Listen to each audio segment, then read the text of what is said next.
mangsane pokoke arep ngapa kowe? Ketiban guntur geni guntur angin sirna margalayu. Lho. Guntur saiki wis dadi angin to. Sangertiku guntur iki cuci motor. Kok dadi guntur geni guntur angin pun digek didawahi bocah ngene ra sama-sama. Guntur geni guntur angin remuk awak kita ajur ora iso kinuku Bagong. Tibakno Bathara Guru. Guntur geni guntur angin kon nyerang aku kabeh. Ora wedi aku. Hasil lagine genine Bathara Brahma wae. Ora mempan kok meng guntur geni guntur angin.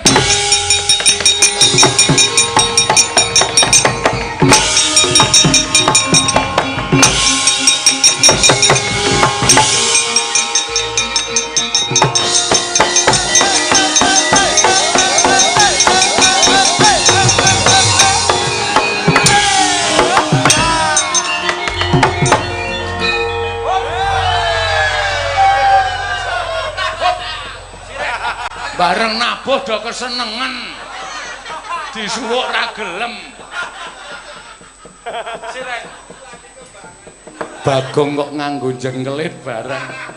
Samulae melu ketumrakan nyaran iki lho. Dapuane perang kudu salto terus. Das pundi Kakang ngedap-edapi. Ngedap-edapi das pundi? Guntur geni guntur angin boten temomo. Cilaka ya cilaka. Apa kowe? Nerada? Siap-siap tak blotroke kowe. Aduh, trondol iki. Aku non. Kowe dadi abdi seprono sprene demenake ora kaya sak gedhagan iki. Lah kok dadi wangkal kowe. Perkara wangkal ning mergo kula duwe gegayuhan, Gus. Nek kula ora ndek gegayuhan ora bakal kula wangkal. Bathara Guru kan maring keterangan kalih kula. Ora menehi keterangan sing gumathok. Tekan lak-lakane naga. Kendhita ayat mimang kadang dewa. Kula mboten ajeng mundur. Wah, wangkal wae.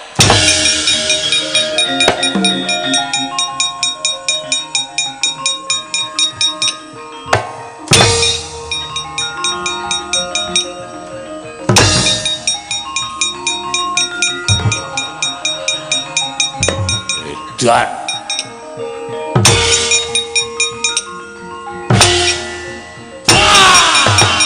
sing kaya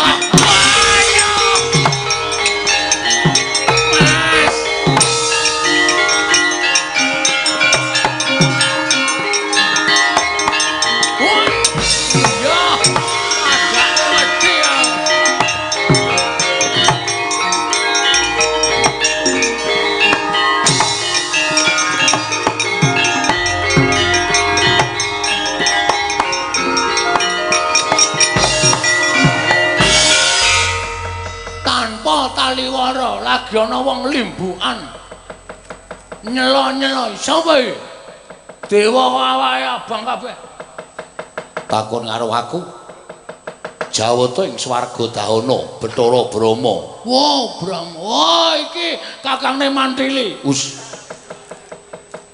Udu iki Bathara Brahma. Brahma Kumbara dudu. Bathara Brahma arep ngapa kowe? Timbali Wang Pikrun Jatimurti iki nen ngundurake kowe.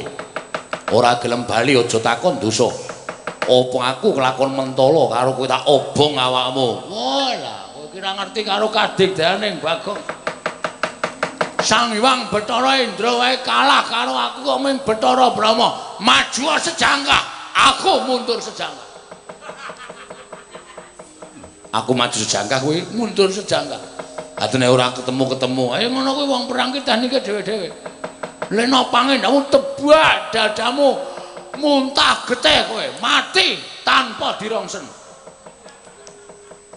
Omonganmu iki lho angel ditampa karo para Jawata. Pancen tak sengaja. Arep piye kowe? Pecah siramu. Pecahe dhewe. Tegese kowe tak pecah siramu. Maju ladene Bathara Brahma. Iki merganing patimu. Iya, tiba padha-padha.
Bathara Brahma ampuh tenane. Tak ajar tak tonyo ora apa-apa. Pertama ketoke ngalah bareng dheweke gelem krida aku diantem sirahku ditendang. Terus pripun? Yem Wonten dawuh. kowe tresna aku ora? Tresna lahir batin. Nek aku lara, Kula ngrasake lara. nek aku mati, Kula nderek pejah. tegese kowe karo aku wis hidup semati. Nggih, Mas. Sayangku. Kowe pancen bojo sing wajib tak uri-uri. Lho. Kula niku bojo kok padake kesenian. Ya pokoke wajib tak tresnani. Yem Wonten dawuh. kowe wuda. Lho. Wuda. Kok kula ken wuda? Dewa ngene ora menungsa wuda kuwi najis. Kadewatane ora bakal sah. Mesti wedi nek adu arep karo wong wuda. Ning nggih ampun kula ta, Mas. Sayang ngono aku. Wis seneng nek aku dantemi. Mboten. Nek aku lara, Kula nggih ngrasake sakit. nek aku mati, Kula nggih ngrasake mati. nek aku nganti ora ngewangi aku diajar Bathara Brahma diobong mati aku. Oke wis. Nggih. Duh kok abot men. Nglabuhi bojo. Ora apa-apa. Meng disawang ora apa-apa asal tidak tersentuh. Nggih. Wis. Ana. Cucul. Nggih. Anggere dewa weruh wong wedok wuda ora mesti ora bakal wani nyedak. Nggih.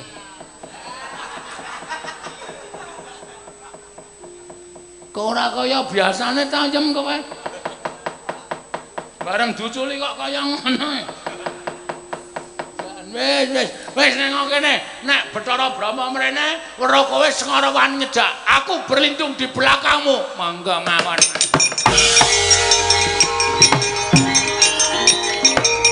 Us.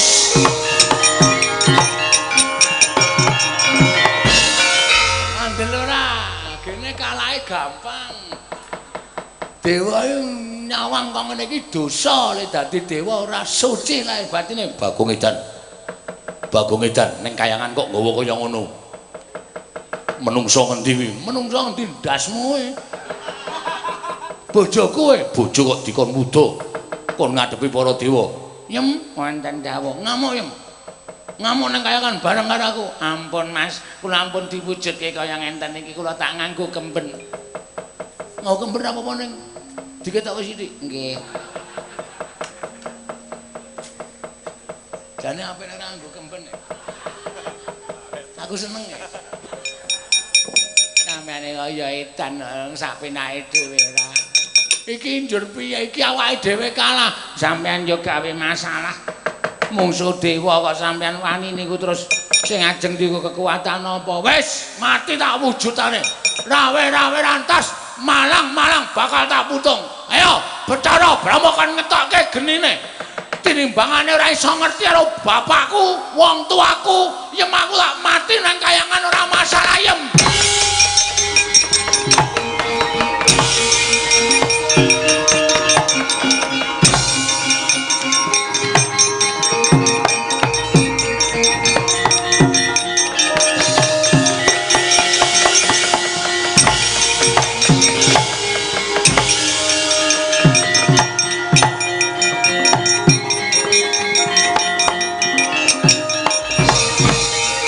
Tatap wis lila prapteng lampus Kilurah Bagong nalika semanten pantok pepuntoning tekad tinimbang datan pinanggih lan sudarmanipun Angurbaya tekaning padi nenggih Sang Hyang Bathara Budawaka sigra nyipta gening kang sak lumbung bantung mangalap-alap arsa ngobar Kilurah Bagong mulat sang asih prana ya Sang Hyang Bathara menang sigra manjing angganing Kilurah Bagong.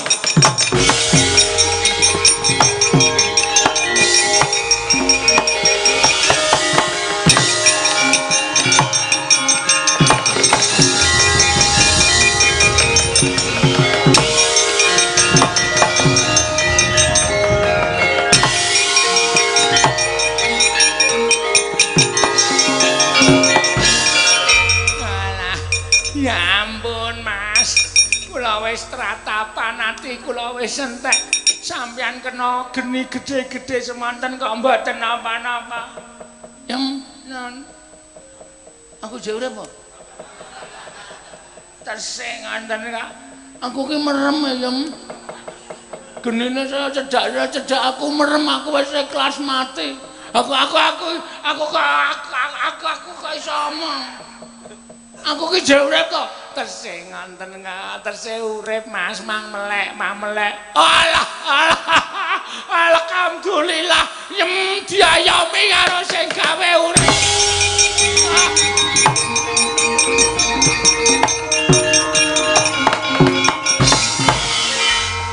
Wong ki nek ora salah, wong ki nek pakartine apik, Gusti ki mesti ngayomi ya Yem. Nggih, kula nggih gumun. Sampeyan niku wau kula ya ora nyemplung kali kok geni kok tanpa ngobong sampeyan blas. Sampeyan kok ya duwe kadigdayan kaya ngono kok mangsinggahke to Mas. Ora nyenggahke aku ora dikadidhan apa-apa. Aku ki mau ki Sang Hyang Brahma ki ngetokke sentir mau. Sentir kok gedene semono. Bar mau aku wis merem tak kira aku bakal tekan ning pati. Kok dadi aku kena geni kok ora apa-apa ki berarti aku ampuh ya Yem. Sajake. Wis nek pancen ngono gena aku diayomi karo sing gawe urip. Dewa sanduring Bathara Guru. Sapa Yem Dewa sanduring Bathara Guru? Nggih paling Bathara Rektor. Tak pacul ndasmu lho Yem. Aman kasare raja-majamah nang karo bocah. Kowe iki takoni tenan kok. Kula nggih mboten ngertos sanduring Bathara Guru Dewa niku sapa. Neng aku yakin dalam hatiku aku punya keyakinan yang besar. Nek Dewa sanduring Bathara Guru ki pancen eneng. Nggih wonten. Mbok menawa kuwi sing ngayomi karo aku, sing ngayomi karo uripku kuwi. Tak suwunke pengayoman karo Dewa sing sanduring Bathara Guru ya Yem. Muga-muga nggonku mungsuh para dewa iki menang. Nggih. Kuwi aja ado-ado karo aku lak trajange kabeh para Jawa.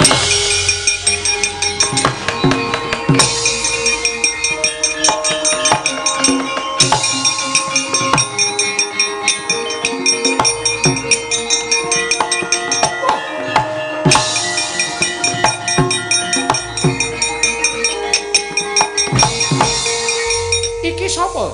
Iki Bagong kok ngamuk. Iki sapa iki? Bathara Penyarian. Lho, Carek. Iya. Lurahmu nang ndi? Lho. Aku kok dadi kowe sing maju. Arep ngomong wae. Kowe gelem bali apa ora? Sesuk ora gelem, saiki ora gelem. Lakon mati dening Bathara Penyarian. Kowe sing mati dening aku. Moncar.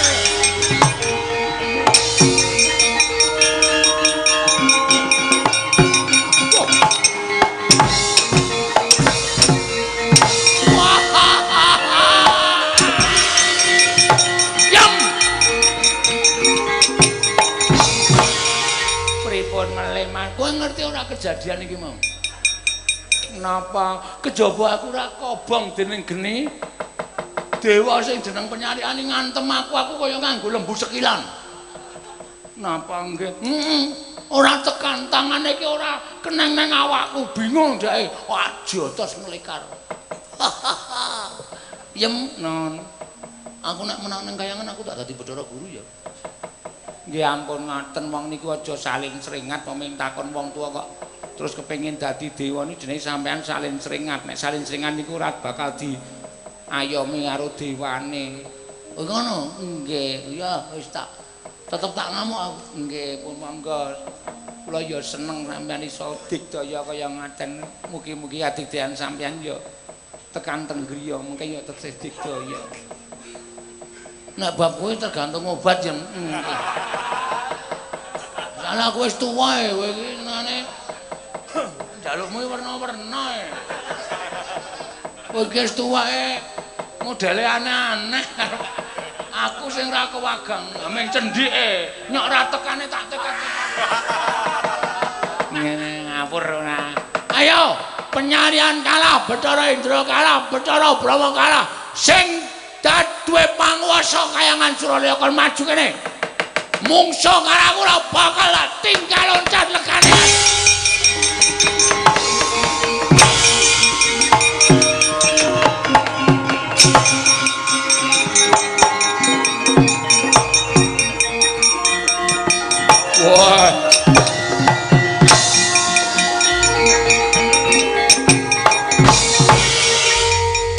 Bagong. Kowe iki jane isih kulawarga karo aku. Ngerti aku, kowe anake Semar to, anake Sanghyang Ismaya to. Iya. Mula kowe iki jane isih iso tak eman apa ora? Rasa eman-eman aku kaya sindan eman-eman. Ayo pokoke kowe melu Bathara Guru tetep dadi mungsuhe Bagong. Oh, lha apa aku mentolo karo kowe? Apa kira-kira aku kudu nyabut nyawamu? Wes, ya Madipati. Nek pancen kowe arep jabut nyawane Bagong, nek iso jabutan. Ning kowe ora iso jabut nyawane Bagong, tak jabut nyawamu. Lho. Lah kok nekat ki piye? Nekat wae nek ora nekat ora kecekel-cekel wae. Ora dinekati tuman. Oh, mati dereng aku jabut nyawamu. Jabut genti ora iso jabut karo Bagong, Mas. Wah. Oh.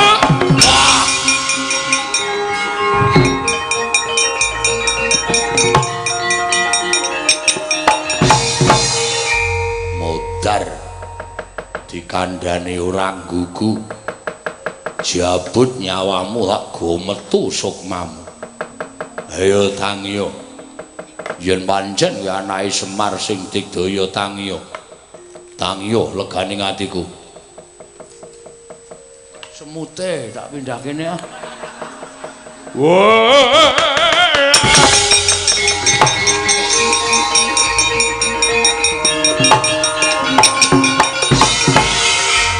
Apa ora? Agene dewa ki mung karo wong keneng semute wedi. Nglekar nang kene drubung semut geni. Ya golek sing kepenak. Mlayu ya Madipati ora sembodole gleleng. Weh lah, yem. Tak andane. Nggih napa melih, Mas? Mau ngerti ora? Aku dijabut nyawane karo Yang Madipati, aku gledak sampean sedo. Ketoke ya mata ki pet-petan. Oh. Mata ki mak perpet-perpet awak ora iso obah gledake kok saya suwe-suwe tenagaku timbul meneh, mripat cetha meneh. Terus aku pindah nggon, Ya Madipati mlayu. Yang guyu yang nggih. Asem. Ora guyu kamplengi kowe. Guyu kok dipeksa ora. Nggih. Non. Ya ana wong kelangan dompet. Lho. Pak Wagimin, Pak Wagiman. Kehilangan dompet ada SIM C dan SIM A. Suruh surat kendaraan Supra parkir. Nggih, tulisane kaya dokter. Angel diwaca. Wis ngono ya aku tak golek SIM. Lho. Kayangan gawe sungsang bawana balik pokoke.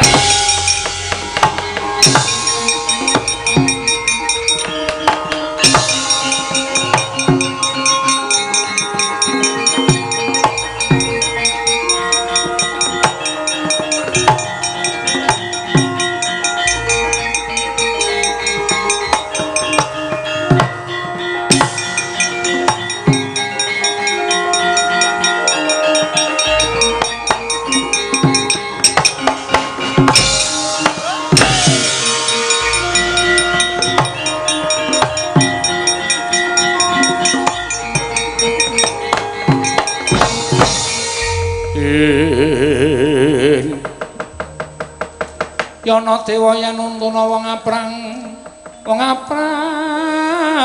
kasangsayan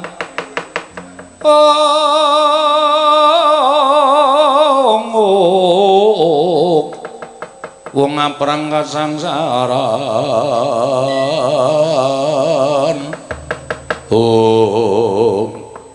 milahing ora nyono babar pisan. Lah kok dadi Bagong duwe katiasan ingkang edapi.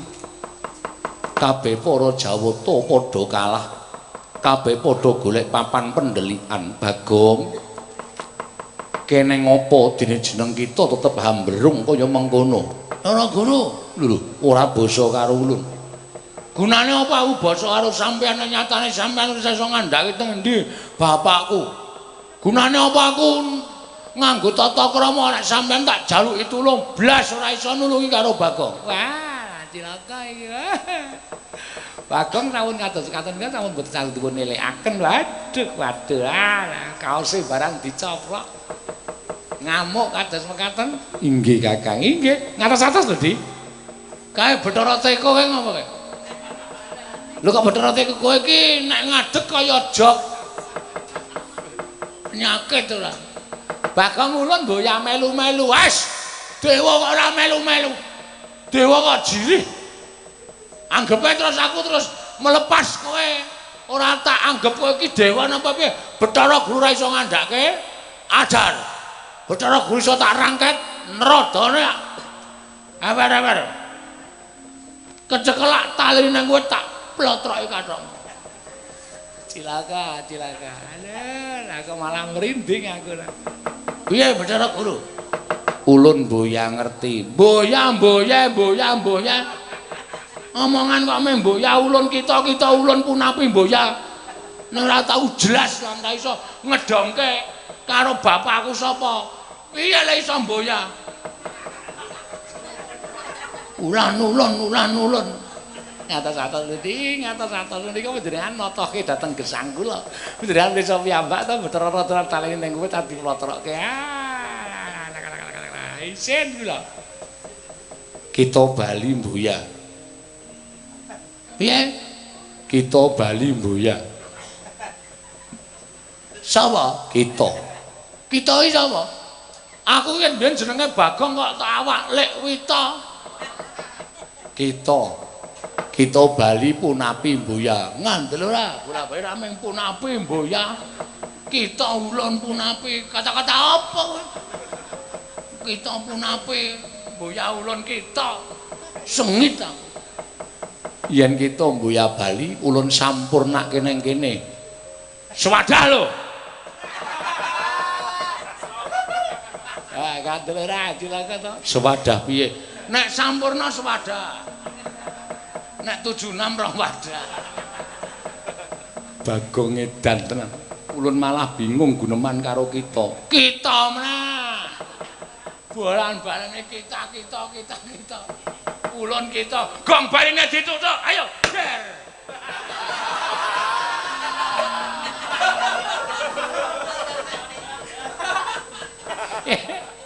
Dewa lagi delek-delek kok digetak karo Delek-delek karo mangane.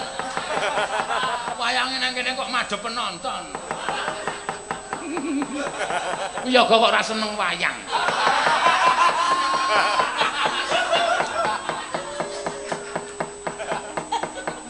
Kita wis sapa-sapa tok seneni wae. Men ngamuk bebas. Mangsane pokoke areng apa kowe? Ketiban guntur geni guntur angin sirna margalayu. Lho. Guntur saiki wis dadi angin to. Sangertiku guntur iki cuci motor. Kok dadi guntur geni guntur angin pun digek didawahi bocah ngene rasa macam. Guntur geni guntur angin remuk awak kita ajur ora iso kinuku Bagong. Tibakno Bathara Guru. Guntur geni guntur angin kon nyerang aku kabeh. Ora wedi aku. Hasilagine genine Bathara Brahma wae. Ora mempan kok meng guntur geni guntur angin.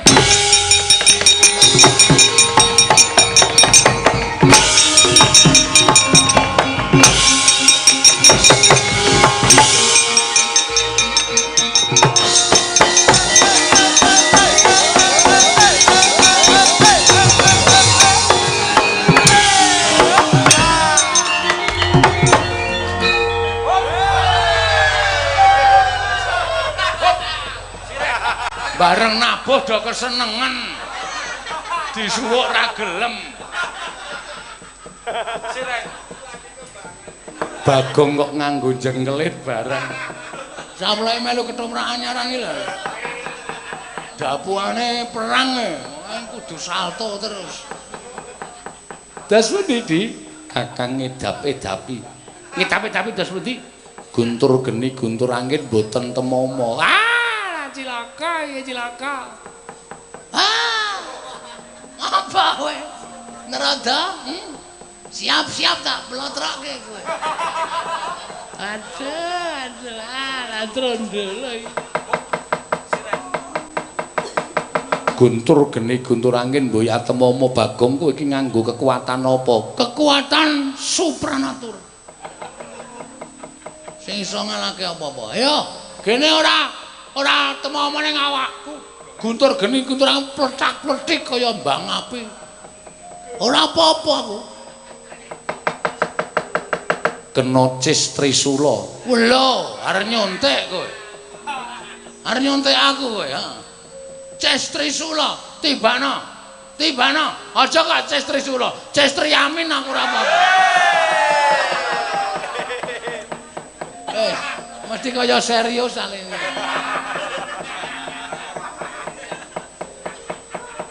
Sri Uning iso dadi Sri Karonron. Gugu karepe dhewe tiban pusaka Cis Trisula jebluk wetengmu. Tibana Bathara Guru kene marganing pati kita Bagong.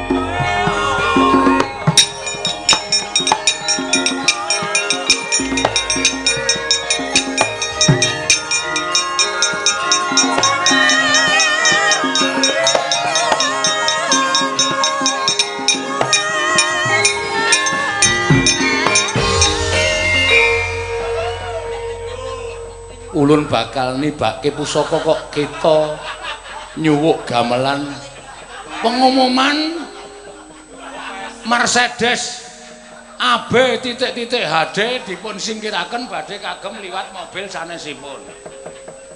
Wah, arep perang kok mengumumke parkir. Edan bae. Oh, iki kagungane Ibu Sinden ingkang nomor kalih Mercedes tong. Mercedes AB HD Malang neng dalan mau mesin cuci kok dienggo mobil.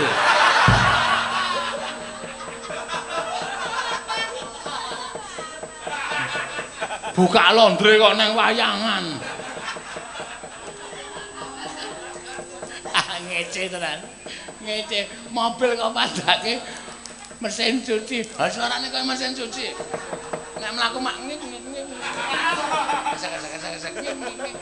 Ayo disingkirke Mercedes. Bojomu nanti kon nyingkirke ora. Mercedes AB wis ndono. Ah, kon tutup wae. Ya ini kok buka laundry. Tiban Cis Trisula jeblok wetenge. Tibana Bathara.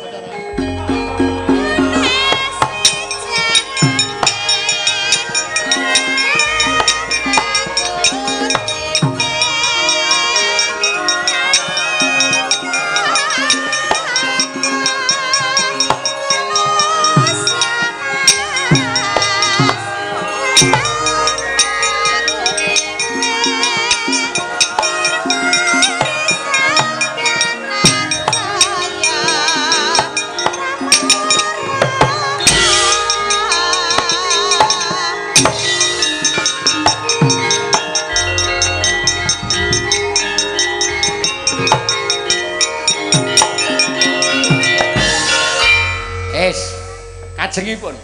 Nek mboten ngaten Bagong mriyo mboten kapok. Upama ana muga-muganing Semar diceritake. Nek Bagong wis wani gawe geger enten kayangan. Semar tentu badhe saged nampi Bagong ngawontenaken kados ngaten. Aduh. Mas. Sampean sedo wenten kayangan, Mas. Yem, non. Jabut ke yem. Biasane sing jabut aku to saiki kowe.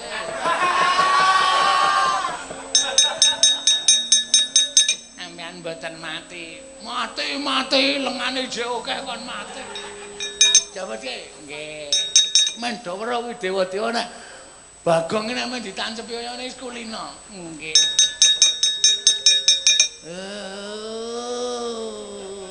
Alon rasa kesusu.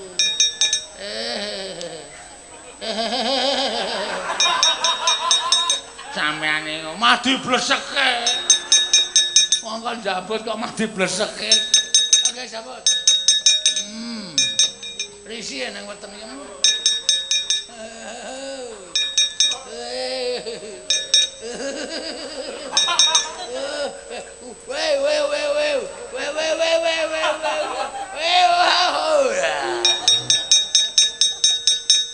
Kakek Bathara Guru. Mangga Bu kula. Mas, aku tangi rasa kuwatir. Minggat. Nggih. Piye? Saya kurang terima. Arep nancep ke pindho. Heeh. Apa piye? Ora masalah. Aku selalu siap. Ya wis, arep nancep ke pindho ora masalah. Ndang, tak tunggu. Ora gelem nancep kowe tak rebut pusakamu tak tancepe kowe. Aduh, Kakang Rodo.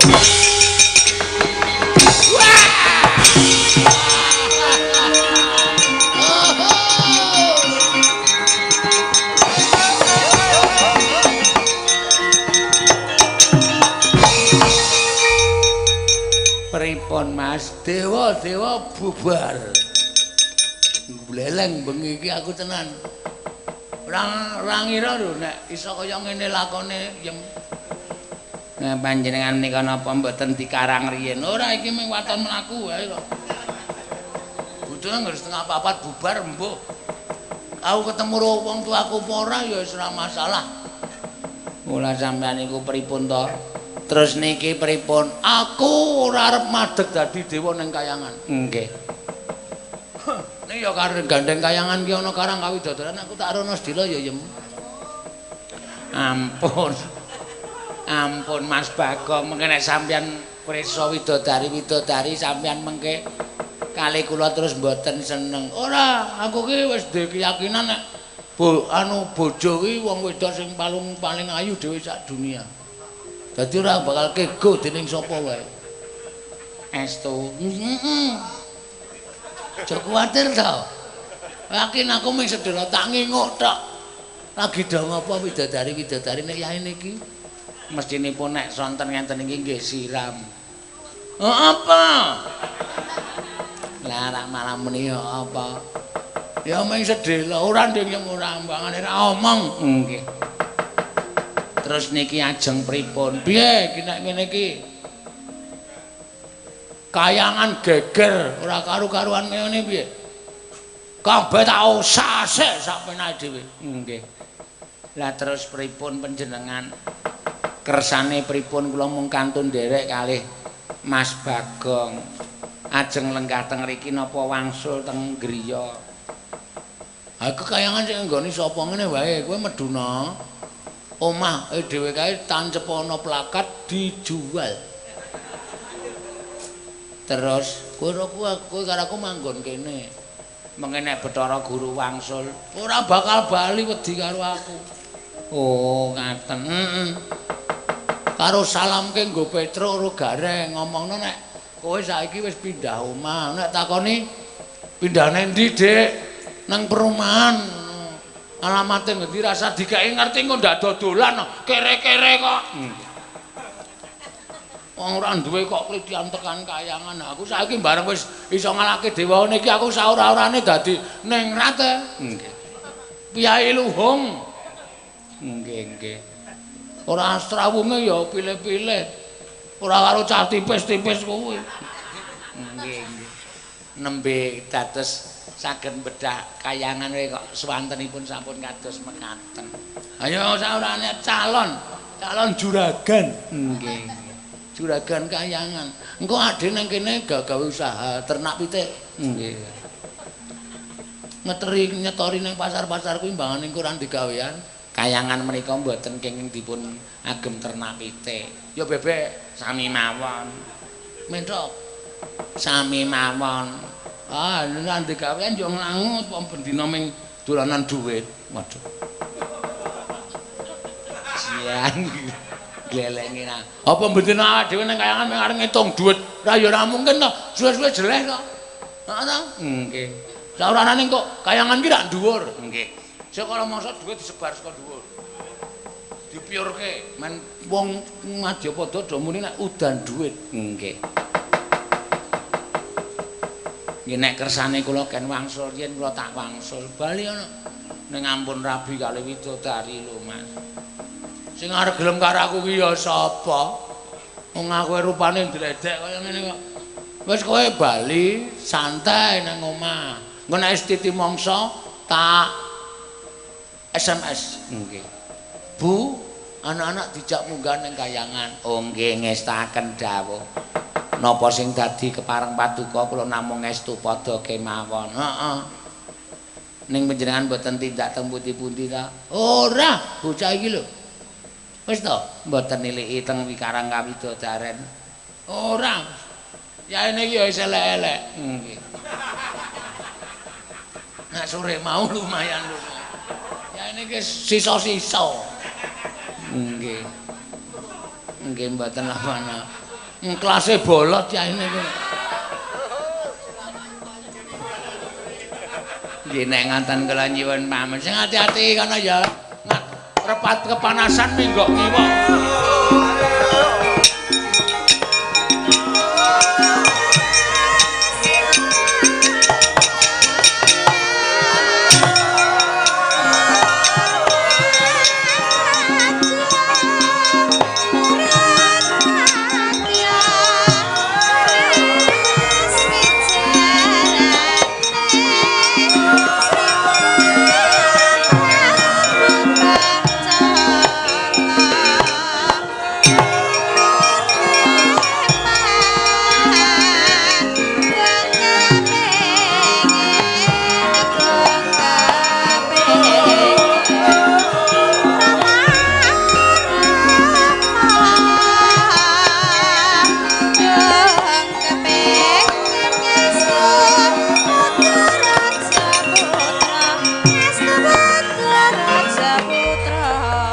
Samar pamoring sukma sinukmaya sinukmaya winayu ing asepi sumimpang ing kalbu pambukaning warana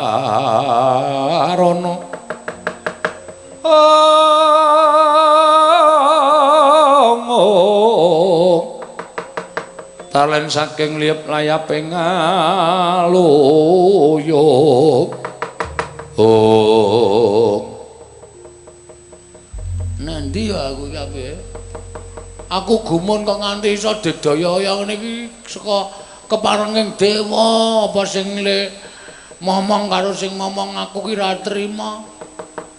Apa pancen aku diayomi karo sapa lah terserah sing penting Bathara Guru gawe kagol atiku takoni bapakku sapa orang aku ya nyuwun pangapura. Neng aku ora arep niat lenggah dampar kayangan Silakandawaru binangun kualat jelas. Aku mung derajate ngaceplek, aku mung kere kok arep werna-werna, arep aneh-aneh mbok ya wis. Kene aku terus arep takon sapa wis. Bathara Guru tak takoni ora ngerti, mongko sak ngertiku. Bathara Guru kuwi wong paling dhuwur dhewe. Nang Bathara Guru ki duwe kakang e. Jarene mbiyen bapake tau crita Bathara Guru Sang Manikmaya, Ismaya karo Tejamaya. Kuwi sak keluarga ning mergo Bathara Guru kepengin dadi dewa. Tejamaya karo Ismaya dipitenah mula terus dadi wong jalma biasa, jalma wantah medhun ning jagat. Kon bapak wae ya. Ning kok bapak nesu. Aku kuwi bapakmu Bagong, lha kok kowe goleki bapakmu kowe iki. Ngiwake karo aku iblis. Uyu. Bapake nek nesu nguyuan. Mlaku sedhela trit, mlaku sedhela trit. Ayo wis tuwa gek kena diabetes ayo wis. Kepiye meneh arep kepiye? Nek aku ora takon bapak, takon sapa? Sapa sing luwih dhuwur saka Bathara Guru? Sadurunge takon bapak apa tak takon Petruk Rogareng ya? Mbok menawa Petruk Rogareng ngerti karo aku wong dasare nuwun sewu tuwane tuwa Petruk karo Gareng. Mesti Petruk karo Gareng ngerti lairku. Saka wetenge sapa? Terus bapakku sapa? Nek cah loro kae sok sembrono karo aku. Wis men lah. Tak tekati sisan nek kira-kira Petruk Rogareng ora tak takoni ora ngerti. Ora tak aku kakangku. Takon Semar. Semar ora ngerti, ora sudi ngaku bapak karo Semar. Gunane apa nek pancen penjangkaku ora kelakon. Ora nyengkuyung karo aku, ora ngewang golek karo aku, nadyan sedulur tak dadekke mungsa.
Yana dewa yen untuna wong ngabrang kasangsaran.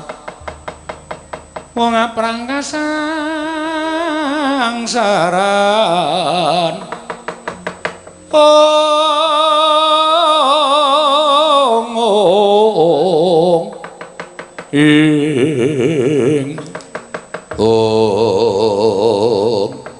Kencang arudayang Pak Pong. Mbok bolong ali codhe sapa sing gawe? Kakang Trada. Mboten nginten menapa ing sampun paduka ngendikaken nalika panggihan wonten ing Bali Parti Kundamanik. Teka kababar dados kasunyatan wonten muganing titah ingkang minggah wonten ing Kayiwangan ing pengawak Bagong. Malah sak mangke saged damel geger madyaning Kayiwangan Suralaya. Wah, menika ingkang nyolong pethek menika. Ing atase Bagong menika namung derajate ngaceplik namung Panakaman lah kok wah kenging guntur geni guntur angin mboten menapa-menapa kenging cis trisula mboten menapa-menapa. Menika ategesipun Bagong menika nyolong pethek ngatasipun namung derajate ngaceplik lah kok kasinungan kadigdayan linangkung kados mekaten di Kakang Trada kasinggihan. Lajeng badhe tedhak wonten pundi sak mangke iga pertikilipun Kakang Kanika Putra. Kayiwangan sampun dipun papani dening Bagong. Lajeng kula kaliyan paduka Kakang Trada badhe nyuwun biyantunipun sapa? Bagong menika abdinipun para Pandhawa. Sedaya lampanipun Bagong menika dipun aturaken dening anak Pupaya Prabu Darmakusuma kaliyan para Pandhawa sanesipun syukur baghe wonten Tandrawati. Menawi ngantos sami punika kados mekaten menika sakmangke sami murina dhateng Bagong tartemtu saged ngemutaken dhateng ponakan Bagong Puntadewa Kresna Werkudara Janaka ulun nyuwun senjata pituwih.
palugon laguning lekas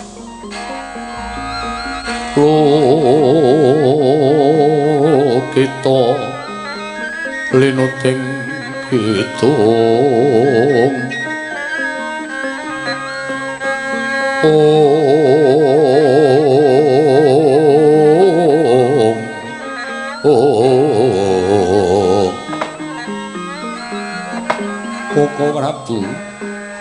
Koko Prabu Ndarawati sawetawis rawuh katuran karaharjan tedhak paduka inggih Yai tansah pinanganing ngawidadan niring sambikala Kresna kaganggu aku ngaturake basa aku katura Dimas Werkudara kadangipun Kakang Datampa ora liwat pangestunipun Kakang Tampanana Koko Prabu kula ngaturaken sembah bekti kula kunjuk Yaya Arjuna Datampa Yai kula wonten timbalaning ngadhawuh semu kagiat paraos sing manah dene swaninipun Ngraka Ndarawati wonten negari Ngamarta benten kelawan saban-saban liripun kados pundi wiwit ing Ngraka Prapteng ampel wates negari Ngamarta nadyan nembe ngawontenaken pasewakan newadene sarating negari katon surem tejanipun boten wonten menika menapa ingkang kapenggalih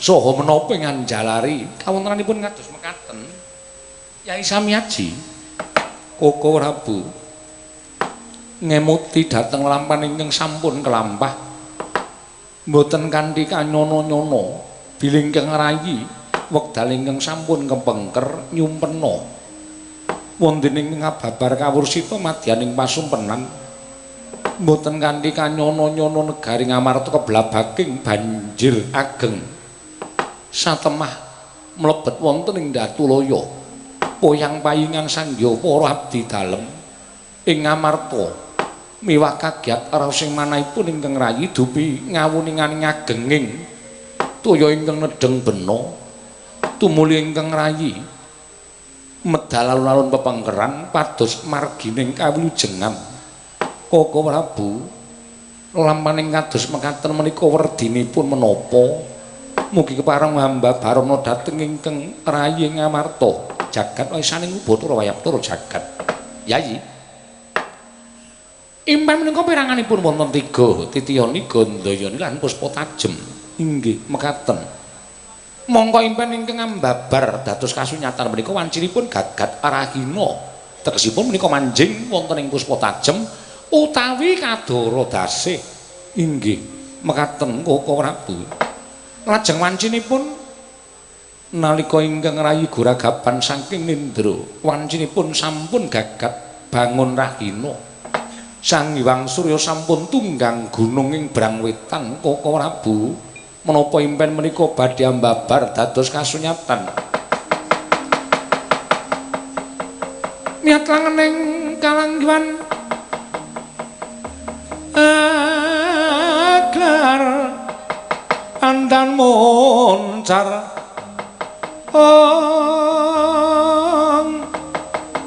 tinon ler kekonang surem sorot edan padang kasoran pacaring purnameng kekono dasari mongso katiga dereng ngantos paripurna katrenjo rawuh ing Wang Pikulun manik wah Iwang Pikulun arado akarya kagiat sangya para Pandhawa.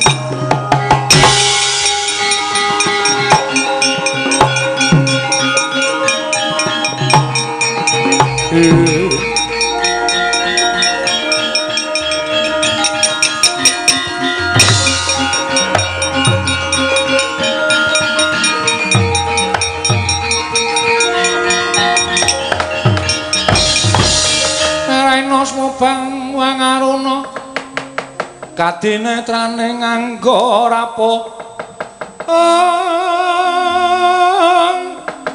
sabdaning kukila ringkanigara saketer kene donganing kong lir wuwu sing pini panca wangati pukulen damel kaget rawuh paduka nyang Madyapada. Iya punta ulun payah ngaturaken sembah pangabekti kula kunjuk ulun tamah karya bombong tias ulun ulun ngaturaken sembah pangabekti kula kunjuk iya Kresna ulun tampa nurut guru hakeku aku ngaturake sembah iya Werkudara ulun tampa Iwang Pikulun narada kula ngaturaken bekti kula kunjuk iya pun Tadewa ulun tampa pukulun narada kula ngaturaken sembah pangabekti kula kunjuk Kresna ulun tampa Nrodo hakeku ya Werkudara pukulun Iwang Jagatnata Iwang Pikulun Narada kula ngaturaken bekti kula kunjuk iya Janaka ulun tampa Janaka ulun tampa wonten menapa pukulun dene kesesa tindak paduka semu wonten wigatos rawuh wonten negari Ngamarta Darma Kusuma prapta lunune negara Ngamarta sayekti nyuwun senjata pitulung tumbak kenceng.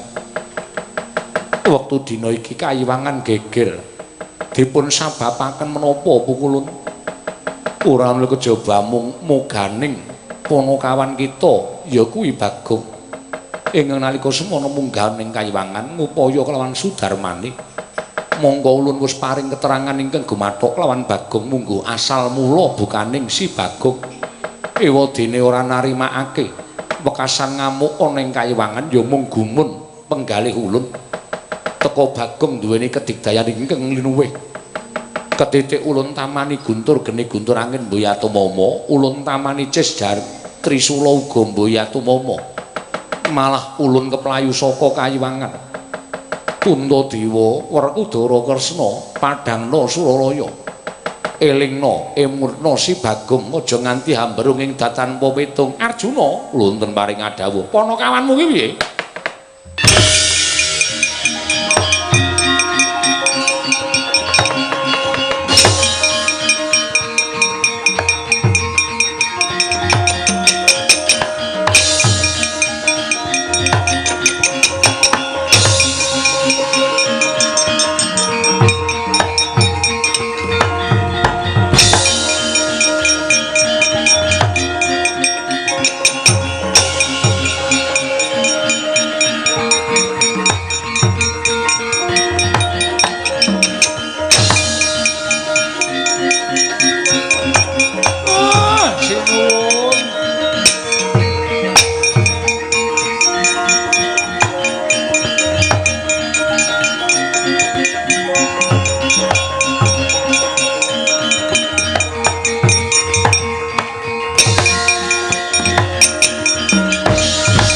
Wisa sinayeng manglung mintonaken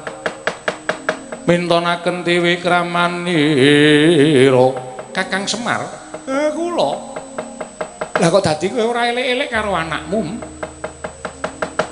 Pokal gawene Bagong mengkono mau sayekti ora mung bakal gawe wiranging Panakawan dhewe nanging uga nyempyuk marang asmaning para punden Pandhawa. Para Pandhawa ngono kok dadi bendaraning para Punakawan. Lah kok dadi kowe ora ngelingake marang si Bagong ingkang nganti wani kumolancang.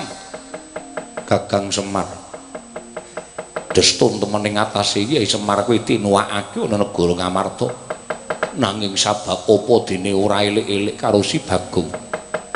Ya bener Bagong kuwi wong kang wis tuwa, nanging Kakang Semar minangka dadi wong tuane. Nganti Bagong wani gawe wiranging para Pandhawa, Iwang Pikulun Jagatnata lan Iwang Pikulun Narada rawuh ana ing negara Ngamarta. Ngendikake ento Bagong gawe geger kayiwangan apa wis memper ing atase titah swantah wani gawe rame ana ing kayiwangan. Mangke riyen ampun dukani kula sik. Kula tak omong, kula tak matur. Kula niki mlayu-mlayu nganti kringete kaya ngeten iki ya merga saka pokal gawene anak kula. Mboten melu kewajiban minangka dadi abdi nglakoni tetembangan suka-suka parisuka. Lah kok dadi malah Bagong niku tekan Karang Kadempel. Ngunek-unekke kura, ngunek-unekke kakang-kakangne.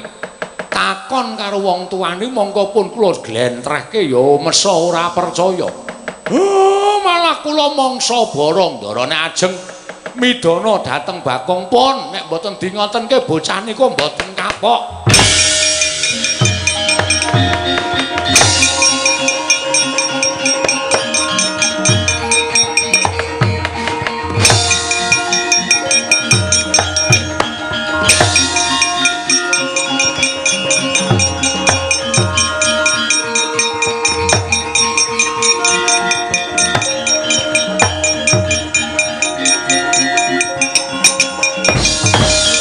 Laruta saking Gudha Sang Kurukula yen namutusa Sang Sri Bagong. Nggih tak takoni kowe bloko karo Janaka mesti kemawon kula mboten tau matur Dara kalih Ndara Janaka. Kowe mentas saka ngendi? Kayangan. Bloko kowe. Nggih. Iwang Pikulun Bathara Guru Keplayu saka Kayiwangan. Iwang Pikulun Narada nderekake tindak Iwang Pikulun Bathara Guru.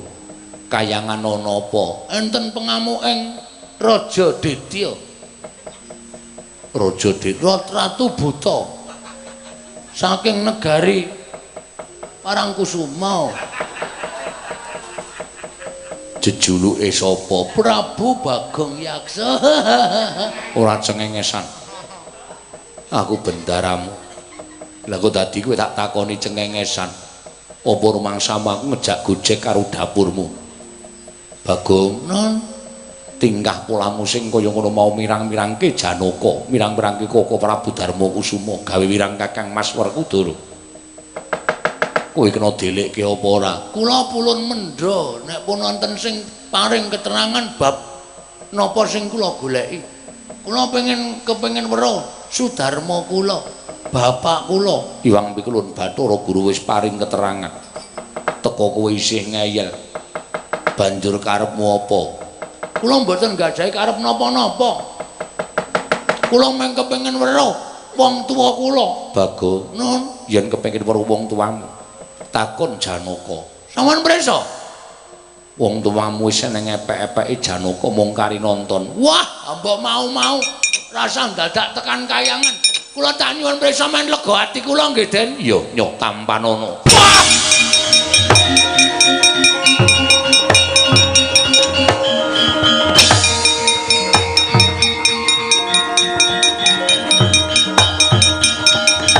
Wes.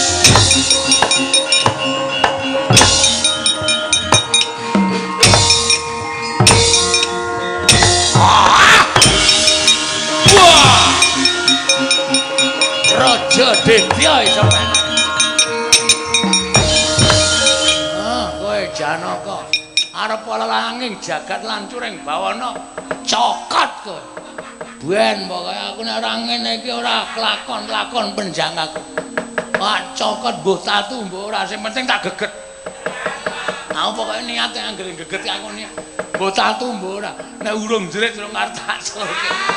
Yo, amuk legane ati iki.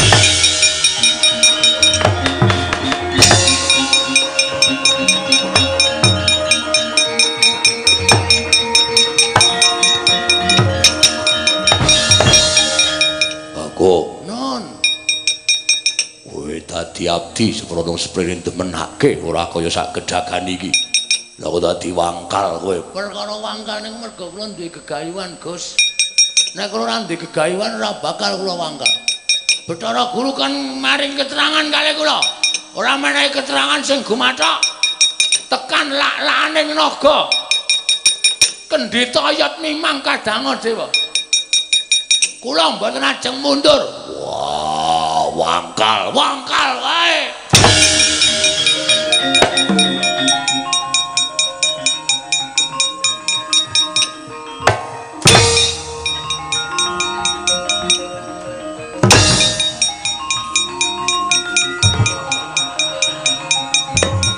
Edan.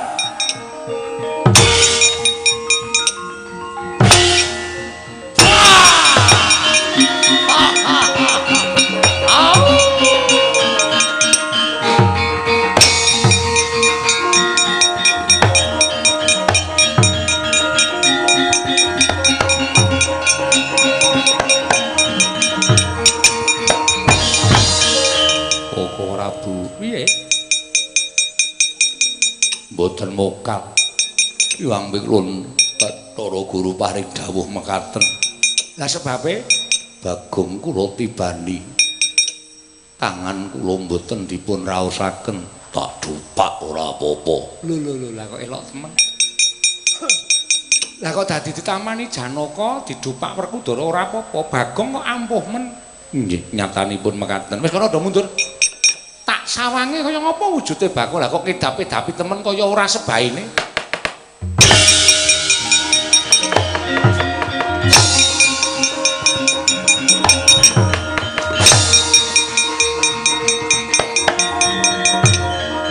Wah, lho kok sik.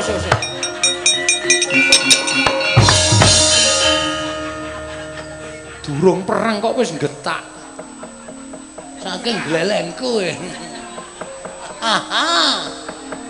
Amo Suramrata, Jayamrata imbang yen padha-padha. Oh, sapa iki? Lho, dadak takon wong Kresna ngono. Oh iya, Dik. Ana napa, Den? Aku mung butuh ngendhake kamurkanmu. Kula mboten ajeng pripun-pripun nek pun wonten sing paring keterangan dhateng kula. Kula nek mboten ngenten iki mboten kelakon penjangka kula. Gong. Eling to, Le. Iki nang negara Ngamarta kok gawe geger negara Ngamarta karepmu piye to? Truk, rene gejlek cengelmu. Mundur, kere. Kere kok ya kere kok. Ha iya, ayo. Gayane koyo nekke wong sak penake dhewe ora.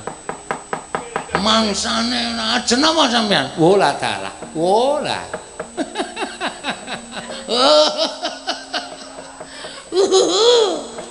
Kowe iki ngopo melu guyu kaya men gayeng. Kaya ora ana sing guyu kok ya sepi. Mati dening aku kowe. Kowe ya heeh. Lho, ngopo? Kowe ya mati dening aku. Wani rong to ndak sing tak wedeni apamu. Kelakon penjangkaku, aku wis weruh sapa sejatine kowe. Terus arep ngopo kowe? Oh, ditenono, entenono kene.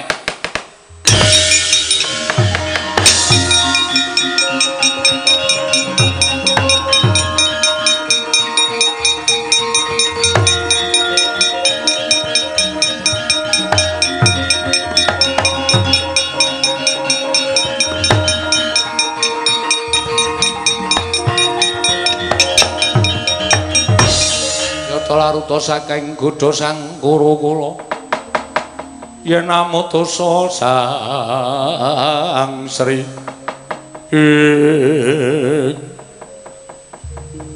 Koko Prabu kula kadhawuhan menapa Dene Paduka Kaka Prabu lenggah wonten ing ngandhap. Kula ugi dipun lenggahaken wonten ing ngandhap. Yayi. Sampun nganti ngginakaken peningal lair nanging peningal batos. Menika Bagong. Blegeripun mancen Bagong. Namung monggo to. Kula aturi Mas paosaken ing lenggah wonten ing singasana pelengganipun Bagong menika sinten? Aduh. Pukulun Sang Asih Prana. Mboten nama mokal menawi Bagong kados mekaten kawontenanipun jebul paduka ingkang ngembani dhateng Bagong sembah bekti kula kunjuk pukulun Sang Hyang Wenang.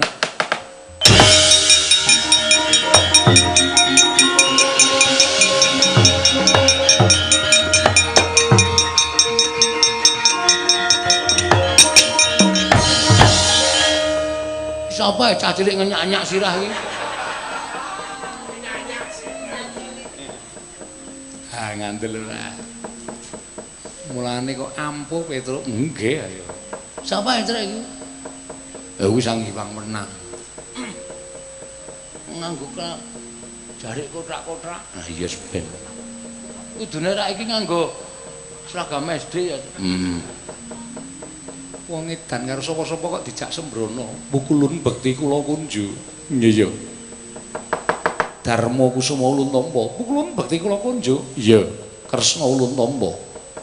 Lajeng lelaman menika kados pundi pukulun Bagong? Nun. Ulun ingkang bakal sak jarwa kelawan jeneng kita. Nggih, kula mung butuh ngertos mawon kok pukulun.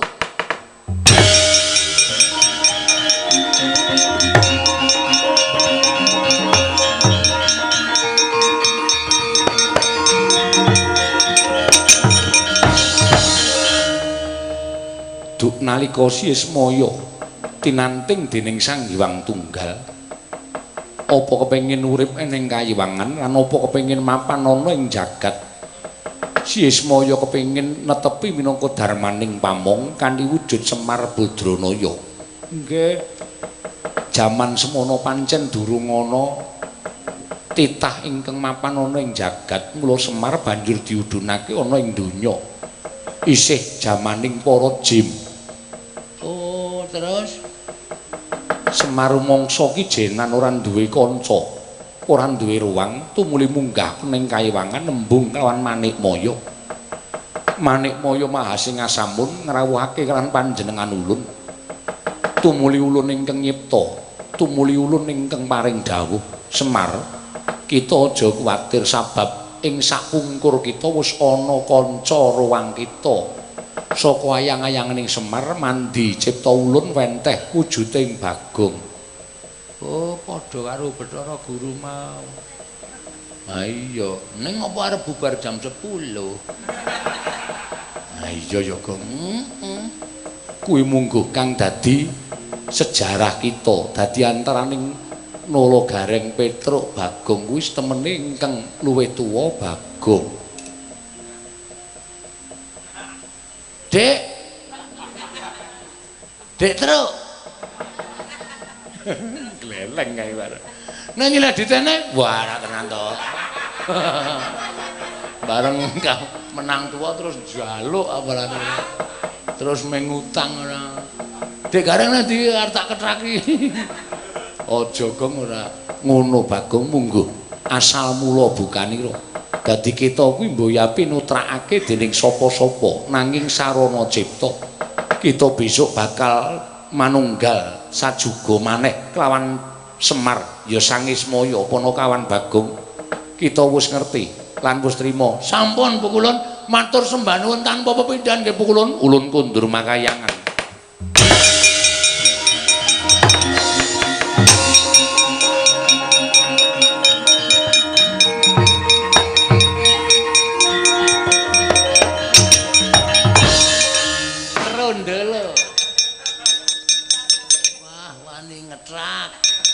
Bareng aku wis ora gleleng wani ngetrak.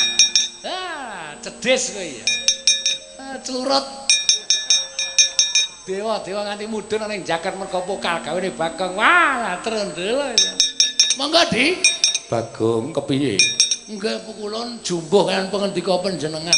Kita mbuya percaya karo panjenengan ulun. Mboten perkawis, mboten pitados pukulun ning mung kepengin ngerti sak nyatane kalih piyayi sing pancen tenan-tenan nalika semanten meruhi kalih napa dumadosipun Bagong. Ulun ya prisa. Nanging panjenengan kula ning mboten nyipta, sing nyipta Sanghyang Werna. Ya, Bagong. Kayangan bubrah. Mboten bubrah kula sampun kula kirim rawan supados ngatasi kerusakan kayangan. Iya. Tukang 3 laden tukang 4. Niku mengke pun beresi Bu kula. Ah, sing bayar sapa? Mengke dilebokke teng tagihan kula. Kula gadah rekening. Mengke tukangnya dibayar nganggo BPJS. Aku iki gowang lara kok nggo bayar tukang. Nek tekor ora. Sembah kula nyuwun pangapunten nggih pulun sepisan malih nyuwun pangapunten iki kahanan lakon kaya niki mung nuruti Pak Ganevo Bu kula. Iya. Bagong ora dadi ngopo ulun kundur makayangan. Nggih, sembah kula Bu kula.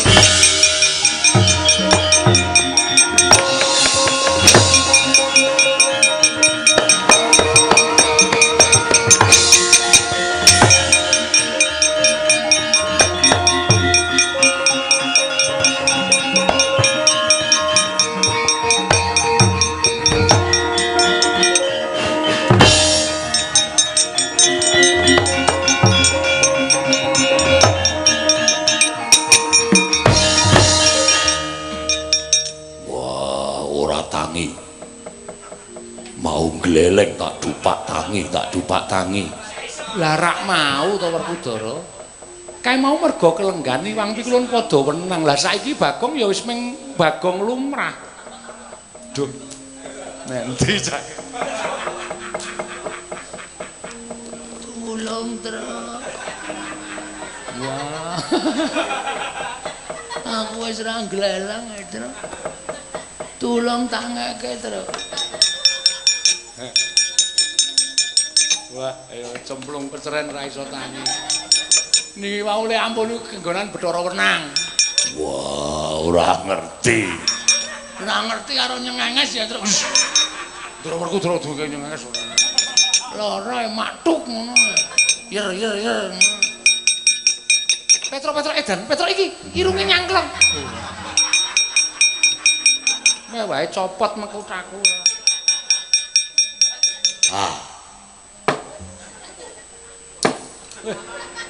Wani bales mani nek karo kowe. Piye wis paham? Wis, Pak. Karaku ki ternyata kembar, Pak. Wih. Oh iya, cangkeme jembar. Dapurmu. Ngopo ning kene? Ajeng kaya Ndara Janaka. Janaka ya Janaka Semar. Syukur Bagong nek kowe wis padha ngerti lan wis padha insap. Nggih, Pak. Kowe anake sapa? Mboten pinutrake kula kedadesake ayang-ayange Bapak Semar. Syukur. Teges kowe kuwi sesuk sing bakale tansah nyawiji karo Semar. Nggih, mengkaten, Pak. Ya cinta pancen kaya ngono Bagong, kabeh wis kababar lan kabeh wis paripurna. Mugi-mugi muga-muga tansah ndayanana katentreman lan karukunan mring sagungang padha lenggah ning jagat iki. Nggih, mugi-mugi Ndara.